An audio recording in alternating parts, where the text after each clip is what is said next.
چې د جمعې د فرض مونځ نه سلام وګرځي کنه نو اکثریت خلک داسې تیزی سره د دې جومات نه وځي ته به وایې چې چا په جیلخانه کې بند کړي و او خوشې کړه او د سنتو پروا نه ساتي سنت نه کوي اکثر یې پردی چپړې اچولي او کور ته پکې تلی نو اے مسلمان وروره که ته په دې غلط فهمۍ کې پروت نو مهرباني وکړه دا غلط فهمي د ذهن نه وباسه چې دا د کوم ذات دپاره تا مونځ وکړو نو ګینې دغه ذات زما او ستا د مونځ محتاجه دی او د عبادت محتاجه دی قسم دی که داسې وي هغه ذات زما او ستا د عبادت محتاجه نه دی بلکې ما او تا د هغه ذات محتاجي چې د هغه رضا به څنګه حاصله کړو او لږ خو په دې خبره باندې ځان پوهه که چې الله خپله رضا په څه پسې تړلی ده او الله چې تا نه خوشحالیږي په څه خبره به خوشحالیږي لږ خو په دې باندې ځان پوهه که په قرآن کریم کې الله په صفا الفاظو دا اعلان کړی چې ای زما پیغمبره قل ووایه زما دې بندګانو ته ان کنتم تحبون الله که چېرې تاسو د الله سره محبت کول غواړئ نو فتبعوني یحببکم الله تاسو زما د پیغمبر تابعداري وکړئ نو الله به تاسو سره څه وکړي محبت به در سره وکړي الله د خپل رضا اعلان په څه خبره پسې وتړو د پیغمبر په تابعدارۍ پسې وتړو او تا دلته فرض مونځ ادا کو سنت تی چوټ پرېښود د پیغمبر تابعداري او د هغه اتباع دې پرېښود او دا یو ورځ نه دا تا عادت جوړ کړی دی نو ته ماته دا ووایه چې تا څه توره د الله دپاره وکړه هغه کله زما او ستا د سجدې او د عبادت محتاج دی ډیره د افسوس خبره د اکثریت نوجوانانو او بعضې مشرانو دا عادت جوړ کړی چې د جمعې مونځ وشي نو په تیزۍ سره چې پوره درزا د پیزار په ځي کې جوړه شي د مسجد نه وځي او سنت پریدي د سنتو پروا نه ساتي او که دا خبره وي چې ته په اهتمام سره دا د جمعې سنت په کور کې ادا کې او ستا یقین دی چې ما نه پاتې کېږي نه په لاره کې په ګپو شپو کې نه مخته کېږم د کور ماحول داسې دی چې هلته لاړ شم نو سنت به کومه نو بلکل یې په جومات کې مه کوه زما خپل هم دا عادت دی چې زه بیا د جمعې د باقي سنتو دپاره څه ځم کور ته ځم دا بهتره خبره ده خو که ستا دا ګمان وي چې په لاره کې په ګپو کې اخته شم د دوستانو سره به په حجره او په بیټک او په دوکان کې کینم او یا په کور کې د سنتو کولو ماحول پوره نه دی برابر نو دا بیا بهتره نه ده چې تی کور ته ویسي دا بیا بهتره ده چې ته په جومات کې څه وکړې سنت ادا کې او خفه کیږو به نه دا زمونږ مشاهده ده او دا موږ وکت او دا زمونږ تجربه ده چې دا مرض اکثریت هغه مسافرو ډېر راوړو چې کوم په عرب ممالکو کې پاتې شو چې هغوی مونځ وکړي نو د سنتو پروا نه ساتي او نه د سرتور سر پروا ساتي چې په سرتور سر په مانځه باندې ولاړ دی نو براه کرم دا سنت موکد دی دا په قصد پرېښودل ګناه د ګناه ولی په دې ګناه کې مبتلا یې الله د دغه 2 رکعاتو فرضو محتاجو چې بس فرض دې وکړل او د جومات نه په منډه باندې وځه او بس الله د دې محتاجو هغه ادا شو الله د دې محتاج نه دی الله په دې خوشحالیږي چې د پیغمبر اتباع او تابعداري وکړی شو په دې د خپل رضا اعلان کړی نو تا فرض وکړو او د پیغمبر اتباع او تابعداري سنت موکد دې پرېښوست او دا دې عادت جوړ کړی عذر او مجبوري نه ده نو دا یاد ساته چې ته په دې باندې ګناهګار یې که کم نوجوانان یا کم مشران په دې مرض کې مبتلا دي نو برای کرم ځان ترې نه بچ کوئ ورنه مجرمان به یې د قیامت په ورځ به د شفاعت تمه څنګه کوئ او په فخر سره به ځان ته د دغه نبي علیه السلام مبارک امتی څنګه وای د ټولو نوجوانانو سره دا پیغام او د ټولي امت مسلمه سره شریک کوي چې دا خبره ورورسي عمل کول او نه کول دا د هر سړي خپل کار دی او زمونږ کار غاړه خلاصول دي وصلی الله علی النبی الامین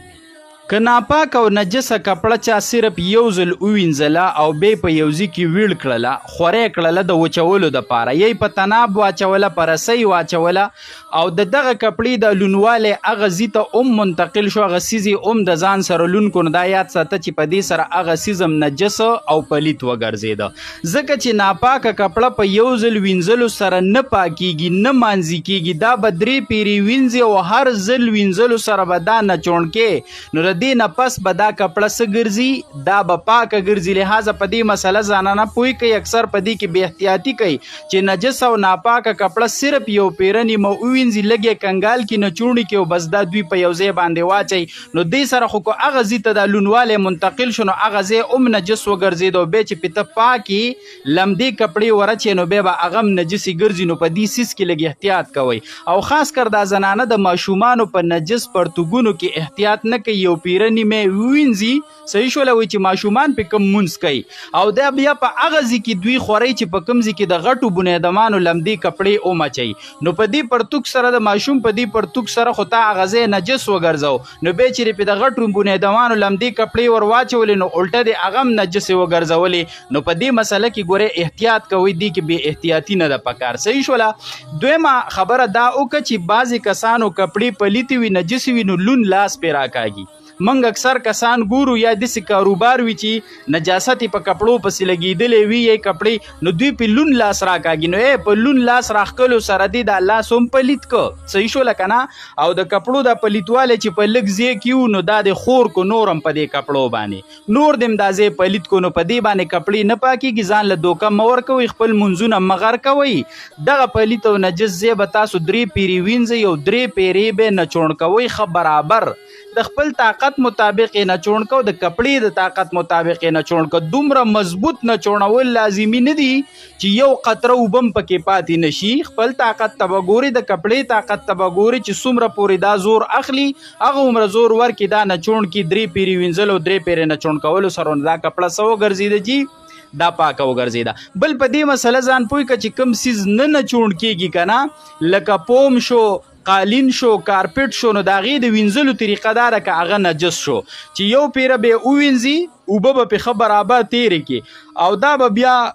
سزي باندې واچې خور به یې کړي چې له دې نه کله د څاڅکو قطرې بندې شي که نه لازمه نه ده چې وچ شو لون دی خو د څاڅکو قطرې ترې بندې شو بیا به په 2م ځل اوبه تېرې کړي بیا چې ترې د څاڅکو قطرې بندې شولې بیا به په 3م ځل اوبه تېرې کړي په 3م ځل چې له دې نه د څاڅکو قطرې بندې شولې بس دا سیز څه شو دا پاک شو دا چې کوم سیز نه چوڼ کېږي نه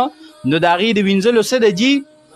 دا طریقه ده یو سیز نجس دی یو کپړه یو قالین یو سیز خو تا دومره وخت نلکې ته ونیو دومره وخت یې اوبو ته ونیو چې ستا اطمینان راغی چې د دې نه هغه نجاست او پلیتي څه شوه ختمه شوه نو په دې سره هم دا سیز څه ګرځي دا پاک ګرځي اوس یو کس ناپاک سیز ناپاکه کپړه وینځل او د ده خپلې کپړې پاکې دي او د دغې نه هغه نجسې دارې د ده کپړو ته وشو نو که دومره مقدار کې وي لکه د لاس په تلي کې دا جور ځای د غټې روپۍ او د درهم برابر نو ګوره بیا پې مونځ صحیح نه دی او که د دې نه کمې دارې ورته وشي مونځ پې صحیح دی خو بیا هم وینځله پکار دی نو دغې کې هم لږ احتیاط پکار دی دا مسایل دی مسلمانانو وروڼو ته ورسوئ چې د هغوی مسایل پې حل شي دا به د اجر خبرې وصلی الله علی النبي الامین د غاښ نه په وینې وتلو سره به اودس علامات وي چې ته په خوله کې یا خوند او ذایقه د وینې محسوس کې یا د لاړې توکړې او د هغې رنګ سوروالي ته مایلو نو ستا اودس مات شه ته به چارندمه دوباره وکړي او که نه دې د وینې خوند او ذایقه په خوله کې محسوس کړه او نه د لاړو توکلو سره د لاړو رنګ سوروالي ته مایل وکته معمولی غونته کې سپینوالی د لاړو پسې و نو دا یاد ساته چې بیا د اودس مات نه دی چې په دې مسله باندې ته پوهیږئ دویمه ضروري مسله دا وکړه چې کله هوا خارج شي د چا نه باد خارج شي نو ګورئ استنجا به نه کوي استنجا کول جایز نه دي صرف چارندم مات شو چارندم به وکړي په شامی کې ذکر کوي دا د فقه حنفي معتمد کتاب دی په هغې کې وایي چې استنجا په 15 قسمه ده الخامس بدعتون 15 نمبر قسم پکې هغه ده چې ناروا ده بدعت ده هغه کومه ده وهو الاستنجاء من الريح دا هغه استنجا ده چې د سړي نه باد خارج شي او د هغې نه پسې کوي نو صرف باد خارجېدلو سره استنجا نه لازمیږي استنجا به نه کوي دا جایز نه ده صرف ستا چارندم مات شو چارندم به دوباره وکړي چې په دې مسله باندې ته پوهې بل په دې مسله ځان پوهه کا چې چارندم دې شروع کړی دی او د چارندم په درمیان کې لا سر ته دې رسولی نه دی صحیح شوله څه اندامونه دي انځلي څه پاتې دي او په دغه ټیم کې اودس مات شو وینه ووتله یا هوا خارجه شوله نو دلته به ته صرف چارندم به څه کیږي دوباره به د سره کې او هغه اندامونه به پوره ووینځئ نو ستا چارندم څه شي دا تمام شو داسې نه چې په درمیان کې هوا خارجه شوه یا وینه د یو ځای نه ووتل او ته بیا هم چارندم جاري ساتې نه که تا نیم کړی نیم پاتې دی نو دوباره یې څه کجي دا د سره کا. بل په دې مسله باندې ځان پوهه کا چې خپه وینې شوله ازغی پکې دننه شو، خو معمولي غونته کې وینې وکړه چې په خپل ځي باندې ولاړه ده نو دې سره اودس نه ماتېږي. او که تا پاکه کړله نو اودس پې هله مات دی چې دا دومره وینې چې که تا پریښی وی نو دا به بهېدلی وی نو بیا پې اودس مات دی. او که نه معمولي غونته کې وه چې تا پریښی وی دا بهېدله نه او دا پاکه شوه یا څه پسې ولګېده نو بیا هم پې اودس نه دی مات. بل په دې مسله ځان پوهه که چې مانځه کې ولاړ او دا شک او وهم زړه ته راغی چې جوړ زمانه د تشو میتیازو قطره ووتله نو که ستا غالب ګمان یا یقین دا راغی چې زمانه قطره ووتله او زمانه دغه شان قطره وځي نو اودس دې مات شو، اودس به څه وکړي دوباره به وکړي. او که نه دا شک دی تاسو پیري کتلی دي قطره نه وه هسې دغه شان وهم راځي او دا د ځان سره یاد ساته چې ګوره کله کله هوا دا مسله به تاسو ته لږه ناشنا ښکاري خو دا کتابونو ذکر کړی ده او دا پیښیږي. کله کله هوا په مخکیني اندام باندې خارجیږي چې سړي ته بعضې وخت د ګیس مسله ډېره زیاته وي نو هوا کله کله په مخکینی اندام خارجیږي، سړی دا محسوس کی جوړمانه قطره ووته چې وګوري هېڅ قطره نه وتلی نو دا کله کله هوا خارجیږي. نو که هوا خارجه شي په هغې سره خو بالکل اودس نه ماتېږي او که قطره خارجه شه اودس پې ماتېږي. او که نه تا بار بار کتلي نه خارجه شوي هسې داسې شک او وهم راځي نو بې شک او وهم مه کوه، خپل لمونځ دې څه کوه جي دا جاری ساته. دا ډېر اهم مسایل دی او مسلمانانو ورونو ترې ضرورت دی د هغوی سره شریک کوي نو دا به ډېره د اجر خبره وي. وصلی الله علی النبی.